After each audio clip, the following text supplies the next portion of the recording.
वक्रतुंड महाकाय सूर्यकोटि समप्रभ निर्विघ्नं कुरु मे देव सर्वकार्येषु सर्वदा। वक्रतुंड महाकाय सूर्यकोटि समप्रभ निर्विघ्नं कुरु मे देव सर्वकार्येषु सर्वदा। राधे राधे, जय श्री कृष्णा। मैं सीमा सिंह आप सभी धर्म प्रेमियों को सादर प्रणाम करती हूँ। आज मैं आपको माघ मास की पुण्यफल देने वाली एक पवित्र कहानी सुनाने जा रही हूँ। एक दिन मुनि वशिष्ठ राजा दिलीप से बोले कि हे राजन, आज मैं आपको एक ब्राह्मण के माघ मास का पुण्यफल अपने माता पिता को देने वाली कहानी सुनाने जा रहा हूँ। एक ब्राह्मण पुत्र ने अपने माता पिता को माघ मास का पुण्यफल देकर उनकी मुक्ति करवाई। तब राजा दिलीप ने कहा कि हे मुनिवर, कृपा करके मुझे वह महात्म्य सुनाइए और मुझे बताइए कि किस कारण उस ब्राह्मण के माता पिता को पाप दोष लगा और वे किस योनि में पैदा हुए और उनके पुत्र ने माघ मास का पुण्यफल कब, कैसे और किसके कहने से दिया। कृपा करके मुझे वह महात्म्य सुनाइए, मेरी सुनने की बहुत इच्छा है।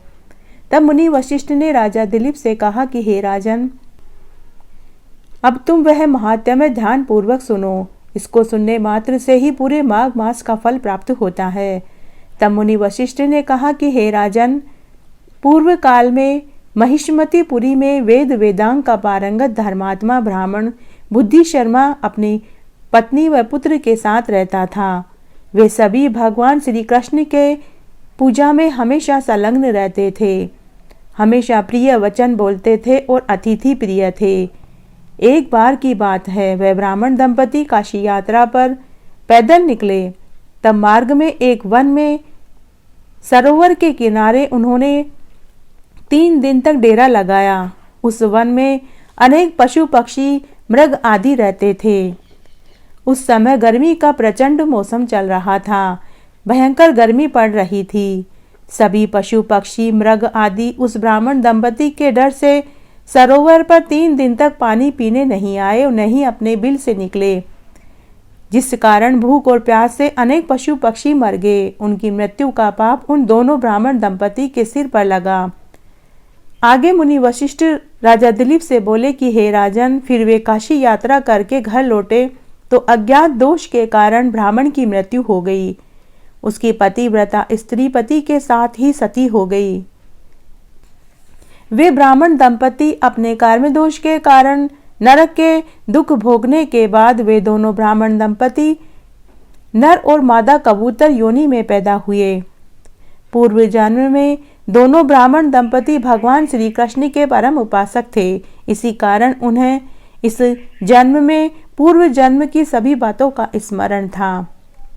तब वे दोनों ब्राह्मण दंपति इस जन्म में अपने पूर्व जन्म के घर के आंगन में पेड़ की कोटर में आकर बसेरा बना लिया और वे दोनों कबूतर और कबूतरी उसी वृक्ष की कोटर में आकर रहने लगे और वे पूरे समय करुण रुदन करते रहते थे।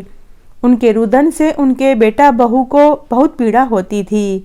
कई बार बेटा और बहू उन्हें डंडे से मारकर उड़ा देते, लेकिन वे दोनों कबूतर के जोड़े उसी पेड़ की कोटर में वापस आ जाते थे और वापस आकर करुण रुदन करने लगते थे।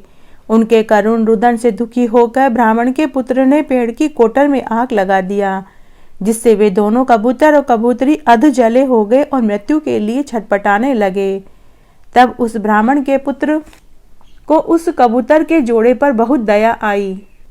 तब हे राजन, वह ब्राह्मण का पुत्र मेरे पास आया और आकर उसने मुझे पूरा वृतांत सुनाया। तब हे राजन, मैंने कुछ क्षण आंखें बंद करके उस घटनाक्रम पर विचार किया। तब मुझे पूरी सच्चाई का पता चला। तब मैंने उस ब्राह्मण पुत्र से कहा कि हे ब्राह्मण श्रेष्ठ, वह कबूतर का जोड़ा और कोई नहीं, तुम्हारे माता पिता ही हैं। एक बार जब तुम्हारे माता पिता काशी यात्रा पैदल जा रहे थे, तब उन्होंने एक निर्जन वन में एक सरोवर के समीप 3 दिन तक डेरा लगाया। तब उस वन में रहने वाले पशु पक्षी मृग उन दोनों की वजह से अपने अपने बिल और घोंसलों से बाहर आकर दाना पानी नहीं किया, जिस कारण बहुत से पशु पक्षियों की मृत्यु भूख और प्यास से तड़प तड़प कर हो गई। उसी अज्ञात दोष का फल तुम्हारे माता पिता को भोगना पड़ रहा है। तुम्हारे माता पिता की मृत्यु हो चुकी है, लेकिन उन्हें मुक्ति नहीं मिली है। इसलिए हे ब्राह्मण श्रेष्ठ, तुम प्याऊ लगवाओ, पशु पक्षियों के लिए पानी पीने का हौद लगवाओ और उनमें समय समय पर पानी भरो। पक्षियों के लिए वन में जाओ और परिंदे लगवाओ और समय समय पर उन परिंदों में पानी भरो। और तुम माघ मास में गंगा स्नान करके अपने व्रत का पुण्य फल अपने माता पिता को संकल्प करके छोड़ दो। तुम ऐसा करोगे तो तुम्हारे माता पिता को मुक्ति प्राप्त होगी। उसके बाद मुनि वशिष्ठ राजा दिलीप से आगे बोले कि हे राजन, उस ब्राह्मण के पुत्र ने मेरे कहे अनुसार किया, जिससे उस ब्राह्मण दंपति को मुक्ति प्राप्त हुई और वे अज्ञात पाप दोष से छूटकर स्वर्ग के अधिकारी हुए। हे राजन, माघ स्नान व व्रत का फल पूर्वजों तक को स्वर्ग दिलाता है, इसमें कोई संदेह नहीं है। इस तरह आज मैंने आपको माघ मास की एक पुण्यफल देने वाली कहानी सुनाई। आशा करती हूँ यह आपको जरूर पसंद आएगी। मेरे साथ बने रहने के लिए आपका धन्यवाद। आगे की कथा कहानी के लिए भी आप इसी तरह मेरे साथ बने रहें। धन्यवाद।